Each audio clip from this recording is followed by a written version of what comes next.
সুপ্রিয় দর্শক, আপনাদেরকে বাংলাদেশ কণ্ঠ স্টুডিও থেকে স্বাগত জানাচ্ছি। প্রতিদিনের মতো আজকে একটি গুরুত্বপূর্ণ বিষয় নিয়ে আলোচনার জন্য আপনাদের সামনে উপস্থিত হয়েছি। আর বিষয়টি হলো আসন্ন বাজেটের মূল চ্যালেঞ্জ কি। সুপ্রিয় দর্শক, আপনাদেরকে একটু জানিয়ে রাখি যে বাংলাদেশের অর্থনীতিতে বেশিরভাগ সূচকই একটু নিম্নগামী রয়েছে। এর পেছনে যুক্তিসঙ্গত কারণও আছে, কেননা রাশিয়া ইউক্রেন যুদ্ধ বা ইসরায়েল এবং ফিলিস্তিন যুদ্ধ, সেই সঙ্গে ইরানের সঙ্গে ইসরায়েলের যে নেতিবাচক সম্পর্ক তৈরি হয়েছিল, সব কিছু মিলিয়ে বিশ্ব অর্থনীতি এখন একটা সংকটময় অবস্থার মধ্য দিয়ে যাচ্ছে। বাংলাদেশও সেই সংকটময় অবস্থার মধ্যে কিছুটা হলেও রয়েছে। আর এই সূচকগুলো বাংলাদেশের যে প্রতিটা ক্ষেত্রে, ব্যবসায়িক ক্ষেত্রে যে সূচক, সেই সূচকগুলো ক্রমান্বয়ে কিছুটা নিম্নগামী হচ্ছে।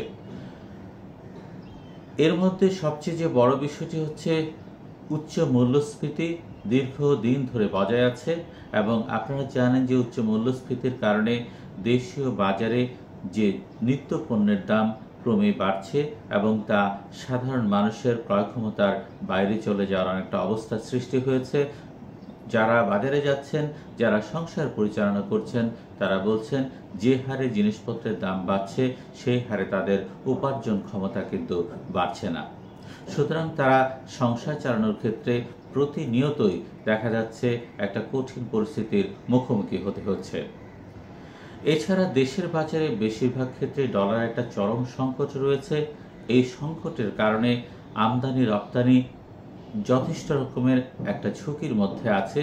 সরকারের পক্ষ থেকে কোনো রকম নির্দেশনা জারি করা না হলেও পরিষ্কারভাবে বোঝা যাচ্ছে অস্পষ্ট একটি দিক নির্দেশনা রয়েছে, যাতে করে বৈদেশিক এলসি করার ক্ষেত্রে যেটা নিত্য প্রয়োজনীয় প্রয়োজন, যেটা আমদানি না করলেই নয়, সেটার ক্ষেত্রে আমদানি অনুমতি দেওয়া হচ্ছে। বিলাসবহুল পণ্য আমদানি করার ক্ষেত্রে ব্যাংক অনেক ক্ষেত্রেই এলসি করতে পারছে না বা করতে চাচ্ছে না। এর পেছনে মূল কারণ হিসেবে ব্যাংক দেখাচ্ছে ডলারের সংকট। এছাড়াও দেখা যাচ্ছে যে আমাদের যে বৈদেশিক মুদ্রার রিজার্ভ যেটা আছে, রিজার্ভটা আসলে যে পরিমাণে থাকার কথা, একটা পর্যায়ে 34 বিলিয়ন রিজার্ভ ছিল বাংলাদেশ ব্যাংকের, এখন সেটা 20-এর কাছাকাছি অবস্থায় আছে, এবং বাংলাদেশ ব্যাংক এই বিষয়টি নিয়ে যথেষ্ট চিন্তিত। সুপ্রিয় দর্শক, এই বিষয়গুলো আপনাদের সঙ্গে একটু উপস্থাপন করা হলো এ কারণে যে বাজেট পূর্ব অবস্থায় বাংলাদেশের অর্থনীতি কি পর্যায়ে আছে তা একটু বিশ্লেষণ করার জন্য। আর মূল্যস্ফীতি নিয়ন্ত্রণের ক্ষেত্রে ব্যাংকের সর্বশেষ পদক্ষেপ, ঋণের সুদ ব্যাংক বাড়িয়ে দিয়েছে বাংলাদেশ ব্যাংক। এতে করে ব্যবসায়ীরা যা বলছেন তা হচ্ছে, এভাবে ঋণের সুদ যদি বাড়িয়ে দেওয়া হয়, ব্যবসায়িক খরচ তাদের বাড়বে এবং নিত্য পণ্যের দামও সেই হারেই বাড়বে, এবং এতে করে সাধারণ মানুষের মধ্যে উপর চাপ তৈরি হবে বেশি। ব্যাংক খাতের পরিস্থিতি নিয়ে আমরা যদি পর্যালোচনা করতে চাই, তাহলে আমরা দেখতে পারি যে ব্যাংক খাতের পরিস্থিতি ক্রমেই নাজুকের দিকে যাচ্ছে।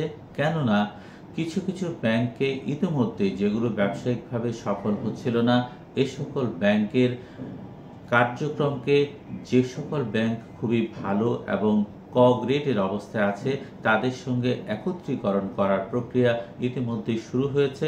কয়েকটি ব্যাংকের একত্রীকরণ প্রক্রিয়া ইতিমধ্যে সমাপ্ত হয়েছে, এবং সেই ব্যাংকগুলোকে অনেকটাই যৌথ পরিচালনার মতো কার্যক্রম হিসেবে পরিচালনা করা হচ্ছে। এমন যখন পরিস্থিতি, এই পরিস্থিতি 2024-25 অর্থ বছরের বাজেট প্রণয়ন করতে যাচ্ছে সরকার। এই পরিপ্রেক্ষিতে আমরা বেশ কিছু ব্যবসায়ী নেতা, যারা শীর্ষস্থানীয় দেশের ব্যবসায়িক বলে পরিচিত, তাদের সঙ্গে আলোচনা করেছি। তারা আসলে বাজেটকে, যে 8 লাখ কোটি টাকার বিশাল বাজেট, এই বাজেটকে তারা স্বাগত জানিয়েছেন ঠিকই, কিন্তু তারা বলছেন দেশের শিল্প কলকারখানায় যদি উৎপাদন খরচ কম রাখতে হয়, তাহলে অবশ্যই সুদের হার কমাতে হবে, ব্যাংক ঋণের সুদের হার যেটা রয়েছে। এবং বাংলাদেশ ব্যাংক ইদানিং যেই প্রজ্ঞাপন জারি করে সুদের হার বাড়িয়েছে, সেই বিষয়টি পুনর্বিবেচনার জন্য ব্যবসায়িক নেতৃবৃন্দ আশাবাদ ব্যক্ত করেছেন এবং দাবি জানিয়েছেন। তারা বলছেন উৎপাদন খরচ যদি শিল্প কারখানায় বেড়ে যায়, তাহলে নিত্য পণ্যের দামের উপর তার প্রভাব পড়বে। এখন আসি আমাদের আসন্ন 2024-25 অর্থ বছরের বাজেটের মূল চ্যালেঞ্জ কি। আসলে ব্যবসায়িক নেতৃবৃন্দ থেকে শুরু করে আর্থিক যারা বিশ্লেষণ করেন, অর্থনৈতিক বিশ্লেষক যারা, তারা মনে করছেন এই 2024-25 অর্থ বছরের মূল চ্যালেঞ্জ হবে বাজেটের মূল্যস্ফীতি নিয়ন্ত্রণ করা। কেননা মূল্যস্ফীতি যেভাবে বাড়ছে সেই হারে যদি নিয়ন্ত্রণ এর লাগাম টেনে না ধরা যায় তাহলে নিত্যপণ্যের দাম আরও বাড়বে এবং এতে করে জনগণের যে চাহিদা সেই চাহিদার সঙ্গে সঙ্গতি রেখে নিজেরা ক্রয় ক্ষমতা অনুযায়ী এগিয়ে যেতে পারবে না, জনমনে এক ধরনের অসন্তোষ সৃষ্টি হতে পারে। সুতরাং তাদের দৃষ্টিতে আসন্ন বাজেটে এমন কিছু দিক নির্দেশনা এবং প্রয়োজনীয় ব্যবস্থা নেওয়া উচিত যাতে করে মূল্যস্ফীতির লাগাম টেনে ধরা যায় এবং সাধারণ মানুষের জীবনে কিছুটা স্বস্তি ফিরিয়ে আনা যায়। সুপ্রিয় দর্শক, আমরা প্রতিদিনই অত্যন্ত গুরুত্বপূর্ণ বিষয়গুলো নিয়ে আলোচনা করে থাকি। আপনারা যদি আমাদের আলোচনার সঙ্গে থাকতে চান তাহলে বাংলাদেশ কণ্ঠ ইউটিউব চ্যানেল সাবস্ক্রাইব করে আমাদের সঙ্গে থাকতে পারেন।